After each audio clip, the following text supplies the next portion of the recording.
Hello.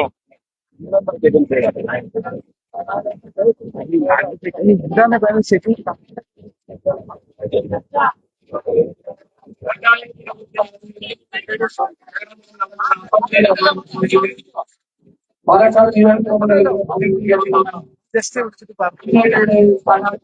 Just വന്നിട്ടുണ്ടായിരുന്നു. Just പറ apply ക്ഷണിച്ചു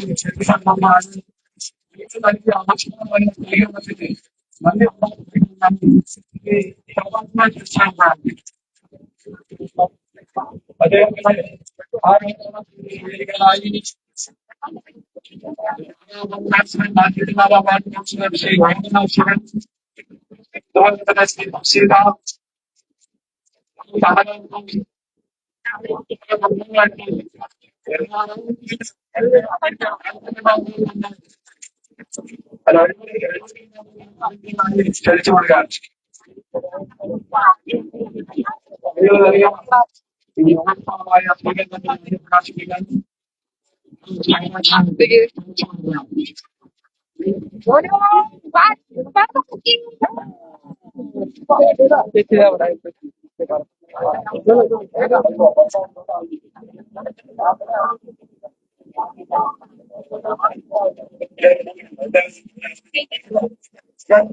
മൈക്രോഫോൺ എവിടെ നിന്നടാ?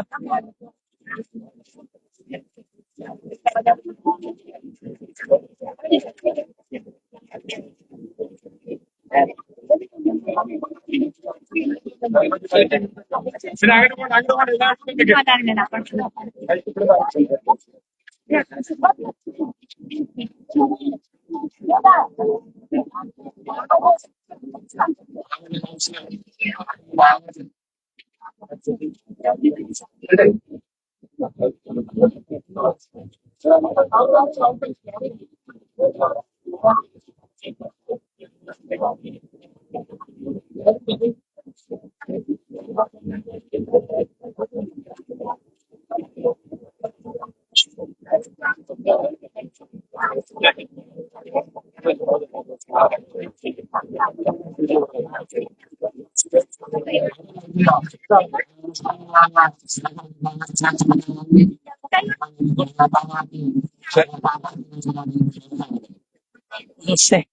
नमस्ते सब चीजें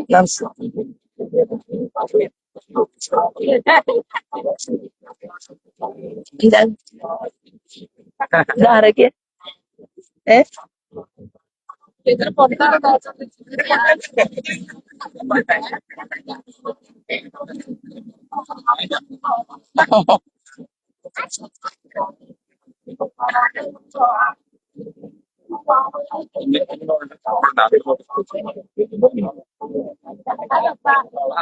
വേദിയിൽ നമ്മളോടൊപ്പമുള്ള ഭാരതീയ ജനതാ പാർട്ടിയുടെ സംസ്ഥാന ലീഡർ ശ്രീമതി പ്രമിള ശശിധരൻ, അമരക്കാരൻ, ഈ നാട്ടിൽ നിന്ന് തന്നെ ഭാരതീയ ജനതാ പാർട്ടിയുടെ ജില്ലാ അധ്യക്ഷനായി പ്രതിനിധീകരിക്കുന്ന ശ്രീമാൻ പ്രശാന്ത് ശിവൻ, അതുപോലെ നിയോജകമണ്ഡലത്തിന്റെ അധ്യക്ഷൻ ശ്രീമാൻ ശശി, ഇവിടുത്തെ ജില്ലയുടെ ഭാരവാഹി, അതുപോലെ വാർഡിന്റെ കൗൺസിലർ ബാലേട്ടൻ, തൊട്ടപ്പുറത്ത വാർഡിന്റെ വിസ്മയ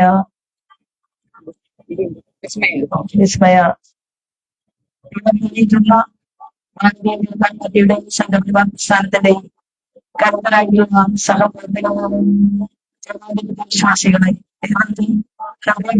നമസ്കാരം. വളരെ ദീർഘമായിട്ടുള്ള ഒരു പ്രസംഗം നടത്തേണ്ട ഒരു സ്ഥലമല്ല ഇത്. ഇവിടെ ഭാരതീയ ജനതാ പാർട്ടിയെ സംബന്ധിച്ച് ഒരൊറ്റ ചിഹ്നം മാത്രമേ ഇവിടുത്തുകാർക്കാവൂ, ഒരു കൊടി മാത്രമേ പിടിക്കൂ. അത് ഭാരതീയ ജനതാ പാർട്ടിയാണ്.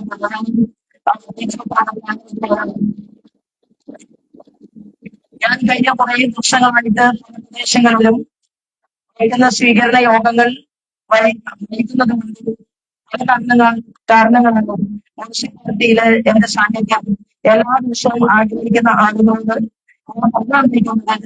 നമുക്ക് കണ്ണാടിയിലും മാർത്തയിലും കർത്തകളുമായി ചേർന്ന് അവരുടെ വിഷയങ്ങൾ ചർച്ച ചെയ്യുന്നത്. അവരെ കൂടി ഈ നിയോജകമണ്ഡലത്തിന്റെ ഭാഗമായി ആ വോട്ടർമാർ ഭാരതീയ ജനതാ പാർട്ടിയുടെ താമര ചിഹ്നത്തെ അടുത്തിരിക്കുകയാണ്. അതുകൊണ്ട് അവർക്കിടയിൽ കൂടുതൽ കാര്യങ്ങൾ പ്രവർത്തിക്കണം എന്നുള്ളതാണ് ദയവായി കാണാൻ കഴിയത്. അത് സാധാരണ വിഷയമാണ്. നിൽക്കുന്നത് കേവലം ഏറ്റവും പ്രാണമായിട്ട് ഒരു എംഎൽഎയുടെ ആനുകൂല്യങ്ങൾ കിട്ടാത്ത വികസനമില്ലാത്ത ഒരു മണ്ഡലമായിട്ടാണ് ഈ പാലക്കാട് മാറ്റാമെന്നാണ് ആലോചിക്കുന്നത്. 40 വർഷത്തിലധികം കോൺഗ്രസ് ഈ മണ്ഡലത്തിൽ പ്രതിനിധാനം ചെയ്തു. 20 വർഷത്തിലധികം രാഷ്ട്രീയ പാർട്ടി ഈ മണ്ഡലത്തിൽ കുറച്ചു. പക്ഷേ ഇന്ന് പാലക്കാട് നിയോജകമണ്ഡലം വികസനമില്ലാത്ത ഒരു മണ്ഡലമായിട്ട് മാറ്റിയിരിക്കുന്നത്. നമ്മൾ മാറ്റണമെന്നാണ് ആദ്യത്തെ പ്രധാനമന്ത്രി തന്നെ പാലക്കാട് രേഖപ്പെടുകയാണ്. ഗ്യാരണ്ടി താഴെ എന്ന് ഭയങ്കരമാണ് ഗ്യാരണ്ടി എന്നാണ് നമ്മുടെ പറയുന്നത്. അവകാശം ഈ തെരഞ്ഞെടുപ്പ് നടത്തുന്നത് ഗാന്ധിജിയുടെ കന്യാകുമാരിയെ പാട്ടാണ്.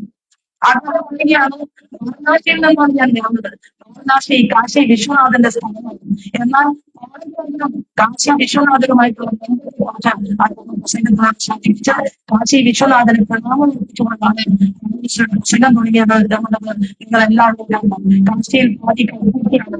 അത് കൈകൂട്ടി ഭൂമികളിൽ കാണാണെങ്കിൽ നമ്മളെല്ലാവരും ചേർന്ന് ഏറ്റവും തന്നെ പ്രധാനമന്ത്രി ശോഭനപോലെ നമുക്കാണ് 3 വർഷത്തിൽ പ്രധാനിച്ച പാർട്ടിക്ക് ഒരു അവസരം നൽകണമെന്ന് ബിജെപിയിൽ പ്രവർത്തിക്കുന്നവർ മാത്രമല്ല നിങ്ങളുടെ ഏതെങ്കിലും 1-2 കൂട്ടുകാർ കോൺഗ്രസിലോ മാർക്സിസ്റ്റ് പാർട്ടിയിലോ ഉണ്ടെങ്കിൽ അവരോട് പറയണം രണ്ട് പാർട്ടിയിലും കൂട്ടുകയുന്നത് നമുക്ക് ഈ ആഴ്ച മാത്രം കോൺഗ്രസ് വിശ്വസിക്കുന്ന ഭാരതീയ ജനതാ പാർട്ടിക്ക് ഒരു അവസരം നൽകണം എന്ന് പറയണം.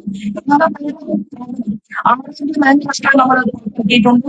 നമുക്കൊരു ഇന്റർനാഷണൽ കളിക്കണം വേണം. മുസ്ലിംകളുടെ കയ്യിലുണ്ട്. അത് പാർട്ടി അവിടെ ഒരു ഇന്റർനാഷണൽ കളിക്കണം കൊണ്ടുവരും. അത് ആശയം നമ്മൾ സ്വീകരിക്കും. ഇതൊക്കെ പറയുമ്പോൾ പലരും നെറ്റി ചോദിച്ചു ഇതൊക്കെ നടത്തുന്നു എന്ന് പറഞ്ഞു. എന്നാൽ ഗുജറാത്തിന്റെ മുഖ്യമന്ത്രി തന്നെ വന്ന് നോമിനേഷൻ പേപ്പറുമായിട്ട് നമ്മൾ ആ നോമിനേഷൻ കൊടുക്കാൻ പോകുമ്പോൾ ഇത്രയും ഒരു സംസ്ഥാനത്തിലെ മുഖ്യമന്ത്രി തന്നെ ഇങ്ങോട്ട് വന്നാം എന്ന് പറയുന്നത് അഭിലാഷമാണ്. ഇന്ത്യയുടെ പ്രൈം മിനിസ്റ്ററുടെ ആഗ്രഹം പോലെ ഗുജറാത്തിലെ മുഖ്യമന്ത്രിയുടെ താല്പര്യം പോലെ നമ്മുടെ നാടിനെ സാധിക്കണം. നമ്മൾ ഇവിടെ നല്ല പ്രവർത്തിക്കണം. നല്ല വിദ്യാഭ്യാസമായി ഇവിടെ നമുക്ക് ജോലി സാധ്യതയും ഒരുക്കി കൊടുക്കാൻ സാധിക്കണം. കാരണം രാജ്യവ്യാപകമായിട്ട് വികസനത്തിന് മാറ്റം ഉണ്ടാകും. അത് പാലക്കാട് വന്നാലും പാലക്കാട് പാലക്കാടിനെ മാറി നിൽക്കാൻ സാധിക്കില്ല എന്ന് പ്രഖ്യാപിച്ചുകൊണ്ട് 3 മാസത്തിൽ എത്രയോ കോടിയുടെ വികസന പദ്ധതികൾ ഈ പാലക്കാടിന്റെ മണ്ണിലേക്ക് കണ്ടുവരാനുള്ള അശ്രാന്ത പരിശ്രമത്തിന് ഭാഗമായിട്ടാണ് എന്ന പറഞ്ഞിട്ട് മാത്രം സൂചിപ്പിച്ചുകൊണ്ട് നമ്മുടെ 2016 തെരഞ്ഞെടുപ്പ് ആ തെരഞ്ഞെടുപ്പ് പ്രവർത്തനത്തിന് ഞാൻ അമ്മമാർ നടത്തുന്ന സമയത്ത് നമ്മുടെ ഭരണ ചർച്ചയുണ്ട്. ഓരോ ചർച്ചയിൽ അന്ന് ഏറ്റവും കൂടുതൽ പുറത്തെ ഒട്ടാവാക്കി നിൽക്കുന്ന ആൾ ഓരോ ചേച്ചിയാണ്. എന്റെ ചേച്ചിയുടെ മകൻ ഈ തൊണ്ടയിൽ അധ്യക്ഷനായി അധ്യക്ഷനായിട്ട് ഈ പാർട്ടി ആഗ്രഹിക്കുന്നത് സ്വാഭാവിക എന്നുണ്ടാകാം. ഈ പാർട്ടി ആഗ്രഹിക്കുന്നത് 21 വർഷക്കാലം പൊതുപ്രവർത്തനത്തിന് വേണ്ടി സേവനം അനുഷ്ഠിച്ച പല ചേച്ചിയെപ്പോലെ അതുപോലെ തന്നെ വന്ന കമ്പനെ പോലെ നമ്മൾ മുസ്ലിം കൗൺസിലർമാരെയും പോലെ നമ്മൾ എന്താണ് ആഗ്രഹിക്കുന്നത് സർക്കാർ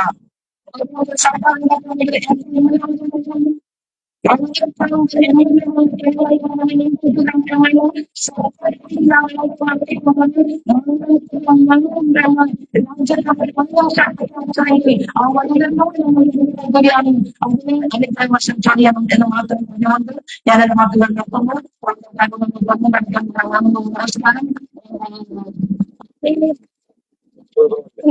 നിർത്തുന്നു. Thank you. ഇന്ന് കോഴിക്കോട്